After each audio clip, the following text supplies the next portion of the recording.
कोई फायदा नहीं है धरातल पे सर जातीय जनगणना का। जातीय जनगणना बस वोट बैंक भरने की एक राजनीति है, एक तरीका है कि किस तरीके से अपने वोटर को पहचाना जाए, किस तरीके से अपना वोट बैंक मजबूत किया जाए। और धरातल पे जरा सच्चाई देखिए कि आज एक पूरा का पूरा परिवार अनाथ हो गया है। इन तमाम 5 बच्चों के जो पिता थे, जिनके ऊपर ये निर्भर थे, वो पिता इस दुनिया को छोड़ के चले गए हैं। और पता है सर, नीतीश कुमार जी पोस्ट करते और कहते हैं कि मैं 2 लाख रुपए दूंगा। वाह नीतीश कुमार जी, एक व्यक्ति की जान की कीमत आपकी नजरों में महज 2 लाख रुपए है, महज 2 लाख रुपए, महज 2 लाख रुपए है।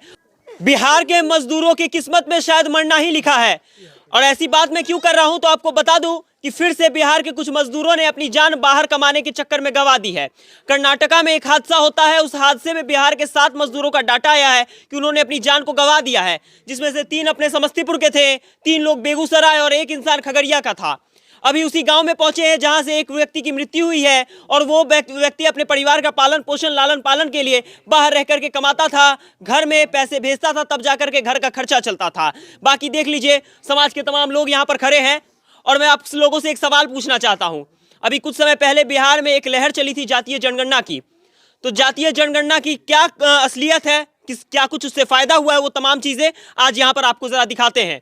देखिए धरातल पे आकर के कि क्या सच्चाई है। ये लोग सहनी जाति से आते हैं, तमाम सहनी समाज के लोग हैं। और देख लीजिए, एक सहनी समाज का बेटा आज मर गया है और स्थिति तो सर ये है कि घर में दाह संस्कार करने के लिए पैसा नहीं है। ये लोग तरस रहे हैं कि कब उनका शव यहाँ आए, कब वो ये लोग अंतिम दर्शन करें, और उसके बाद सर पे ये भी बोझ है कि किस तरीके से उनका अंतिम संस्कार होगा, क्योंकि घर में एक फूटी कौड़ी तक नहीं है। और सबसे ताज्जुब की बात, घर में एक व्यक्ति कमाने वाला, उसका बेटा देख लीजिए, ये लकवाग्रस्त है, विकलांग है। और उसके बाद ये देख लीजिए, इनकी 3 बेटी, एक बेटा भी है। और सबसे बड़ी बात है, घर में कमाने वाला अब कोई नहीं है, कोई इंसान नहीं है जो इन लोगों को देखेगा। इनकी माताजी हैं और वो क्या ही कर लेंगी, क्योंकि बिहार में रोजगार अगर होता, उनकी माताजी अगर कर लेती तो उनके पिता को बाहर जाना ही नहीं पड़ता। बाकी तमाम समाज के लोग हैं, उन लोगों से जानने की कोशिश करेंगे कि वो लोग क्या सोचते हैं इस पूरे मामले के बारे में, क्या पूरा मामला है, कैसे उनकी जान गई है। ये तमाम चीज़ इन लोगों से ही जानने का प्रयास करेंगे। इधर आइए सर, क्या नाम है आपका? संजय शाह। क्या लगते थे आप इनके? भाई लगते थे, भाई लगते मोहल्ले गांव का है, समाज के हैं। समाज के। अच्छा, आपको लगता है कि जिस तरीके से ये लोग बाहर गए और बाहर जाके कमाते हैं, ऊपर से गालियां सुनते हैं और फिर अंततः मर भी जाते हैं, ये किसी भी तरीके से उचित है? नहीं, बिल्कुल उचित नहीं है। बिहार के लोगों के किस्मत में हमेशा सरकार ने यही चीज लिखा है, हमेशा बार बार ये खबरें आती है, एक बार की खबर नहीं है, बार बार ये खबर, लेकिन आज तक आता है। सही बात है, साल में कई बार ऐसा घटना होता रहता है, बिहारी ही उसमें मरते हैं और बिहारी ही मरता है उसमें। आज तक इस पे कोई सुधार नहीं है। कोई सुधार नहीं। बच्चों की जिम्मेदारी अब कौन लेगा? ये 5 बच्चे और एक महिला की जिम्मेदारी अब किसके ऊपर जाएगी? तो सरकार को लेना चाहिए। सरकार इसको जो है, जो पढ़ाई लिखाई का, खाना पीना का व्यवस्था सरकार करना चाहिए। आप लोग भी तो उतने सक्षम है नहीं कि आप लोग भी कर सके। कहाँ से करेंगे, हम लोग खुद रह के कमाते हैं उसी तरीके। सही बात है, हाँ, बाहर रहते हैं। मजदूर आदमी है, कैसे हम पालन करेंगे बच्चा, दूसरा बच्चा को?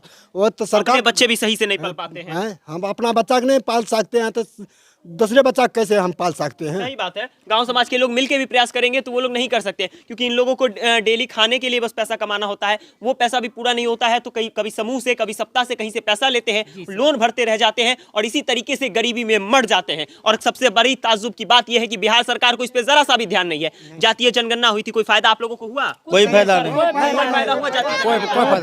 आपको हुआ कोई फायदा? कोई फायदा नहीं। चाचा, कुछ फायदा हुआ? कोई फायदा नहीं है धरातल पे सर जातीय जनगणना का। जातीय जनगणना बस वोट बैंक भरने की एक राजनीति है, एक तरीका है कि किस तरीके से अपने वोटर को पहचाना जाए, किस तरीके से अपना वोट बैंक मजबूत किया जाए। और धरातल पे जरा सच्चाई देखिए कि आज एक पूरा का पूरा परिवार अनाथ हो गया है। इन तमाम 5 बच्चों के जो पिता थे, जिनके ऊपर ये निर्भर थे, वो पिता इस दुनिया को छोड़ के चले गए हैं। और पता है सर, नीतीश कुमार जी पोस्ट करते और कहते हैं कि मैं 2 लाख रुपए दूंगा। वाह नीतीश कुमार जी, एक व्यक्ति की जान की कीमत आपकी नजरों में महज 2 लाख रुपए है, महज 2 लाख रुपए, महज 2 लाख रुपए है। और मेरा मानना है कि अगर एक व्यक्ति, एक बच्चे की भी अगर लालन पालन की जाए ना, तो इसके पूरे जीवन को 2 लाख रुपए से नहीं तोला जा सकता है। और यहाँ तो 5 बच्चे हैं सर, एक लड़का है, विकलांग है, इसके इलाज में अगर खर्च किया जाए तो 5 लाख रुपए खर्च हो जाएगा।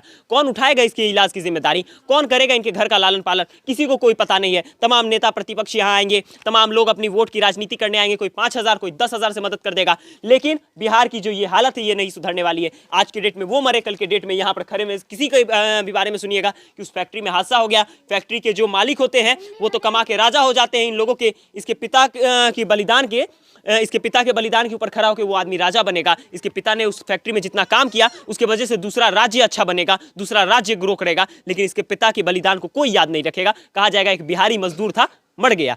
बिहारी मतलब मजदूर, बस यही टर्म बन के रह गया है। आप लोग भी बाहर कमाने जाते हैं? जी सर, जी बाहर जाते हैं, व्यवहार कैसा रहता है बाहर के लोगों का? बाहर का व्यवहार हमारा के साथ तो वैसे सर अच्छा नहीं रहता है। कोई भी होता है 2 गाली देने के बाद ही बात करता है। 2 गाली मतलब बिहारी मतलब गाली दे देना। काम करेंगे 8 घंटा, मगर 8 घंटा में 1-2 गाली जरूर देगा वो।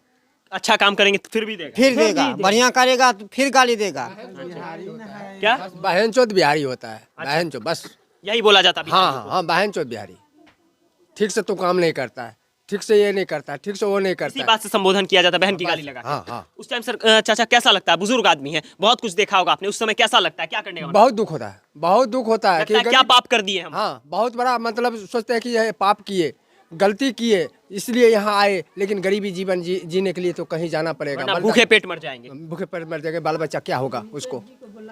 देखिए मुकेश सहनी जी, सन ऑफ मल्हा कहलाते हैं आप, बड़े बड़े रथ पे ट्रेवल करते हैं, जरा इस पतली सी गली में भी आने का प्रयास कीजिए, और नहीं आइएगा तो आपके मुंह पे तमाचा है। ये बात आपके समाज के लोग आपका बहिष्कार करेंगे। अभी तक कोई नेता आने का यहाँ पे काम किया है? कोई भी नहीं आया। मुकेश भैया से रिक्वेस्ट है जो एकदा आए, उम्मीद है आएंगे, रिक्वेस्ट करते हैं जो आबे एकदा। आशा है कि आएंगे। हाँ, आशा करते हैं आएंगे, रिक्वेस्ट करते हैं कि आइए और थोड़ा आइए, और आपकी जरूरत यहीं पे है। चलिए जात की राजनीति ही करते हैं, अपने अपने जात का पलड़ा संभाल लीजिए तो कहीं ना कहीं बिहार आगे बढ़ेगा। लेकिन जात की राजनीति आप तभी करते हैं जब इन्हें वोटर बनाना होता है, जब इनसे मतदान करवाना होता है, तभी इनकी याद आएगी। क्या जब ये मुसीबत में है तो इनका हाथ थामने के लिए, इनका दामन थामने के लिए कौन आएगा आगे?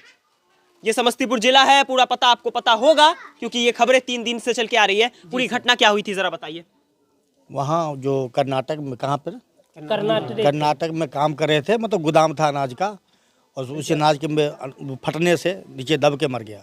दब के मर गया जी। और दब के मरने के बाद तो कैसी मौत हुई होगी आप सोच भी नहीं सकते। बहुत कष्ट, दर्दनाक, बहुत दर्दनाक मौत हुआ है वहाँ। शव अभी तक नहीं पहुंचा इनके घर? जी नहीं, अभी तक सब नहीं पहुँचा है। डेड बॉडी अभी तक नहीं पहुंचा है। हम कोशिश कर रहे हैं कि अब आप लोग के सब, मुकेश सहनी जी से हम कोशिश कर रहे हैं कि हमको कम से कम डेड बॉडी यहाँ टाइम से पहुंचा दी जाए। 3 दिन से हमको दिया पुता बाल बच्चा सब भूखे है। डेथ बॉडी तो पहुंच जाएगा, अंतिम संस्कार के लिए पैसा है घर में? नहीं है, नहीं है। गरीब झोपड़ी है सर, एक झोपड़ी है, झोपड़ी में बाल बच्चा का छोड़ के उनका बाहर गए, वो कहाँ से लाएगा पैसा खाने के लिए? आज 3 टाइम से खाना नहीं मिल रहा है। जनप्रतिनिधि आ रहे हैं गांव में, बहुत सारे नेताओं को हमने देखा कि वो घूम रहे हैं गांव में। वो लोग आते हैं तो क्या वादा करके जाते हैं?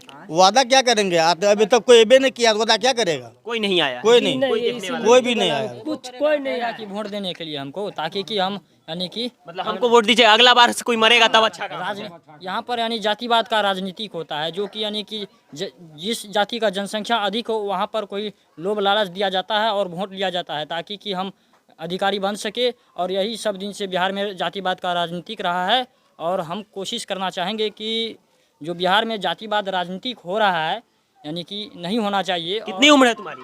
उम्र 16 साल। 16 साल। और ये 16 साल का बच्चा समझ चुका है कि ये नेता हमें बस राजनीति करने के लिए यूज करते हैं।